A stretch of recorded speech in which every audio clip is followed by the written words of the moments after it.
এই শিয়াল, এই তুই দাঁড়া দাঁড়া, পালাচ্ছিস কোথায়? তুই আমার মুরগিগুলো খেয়ে পালাচ্ছিস কোথায়? আজ তোর একদিন কি আমার একদিন।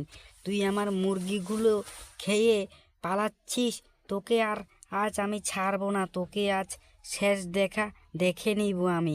তুই কি ভেবেছিস? শিয়াল, এই শিয়াল, এই তুই দাঁড়া বলছি, দাঁড়া। তুই পালাচ্ছিস কোথায়? ভাই আমাকে মাফ করে দাও, আমি আর খাবো না, আমি আর খাবো না ভাই, আমি আর খাবো না, আমাকে মাফ করে দাও, মাফ করে দাও, আমি এখন পালাচ্ছি ভাই, আর খাবো না আমি তোমার মুরগিগুলো, আর কোনোদিন আমি খাবো না। আমাকে আজকের জন্য, একবারের জন্য মাফ করে দাও।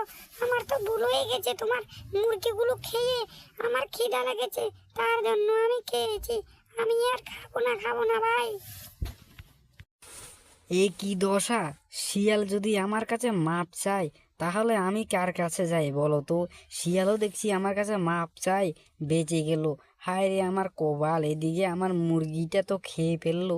এখন আমি কি করি? আমার মুরগিটা তো লস হয়ে গেল। ভাবলাম মুরগি বেচে বড়লোক হবো, এখন তো দেখছি আয় রে আমার কারবার। এখন যে না আমি কি করি এ শিয়ালকে নিয়ে? আর মুরগি বেচেও হলো না, আর বড়লোকও হলো না হওয়া। আর এখন আমি কৃষিই থাকবো। এই শিয়াল মিয়ালদের জন্য আর পারি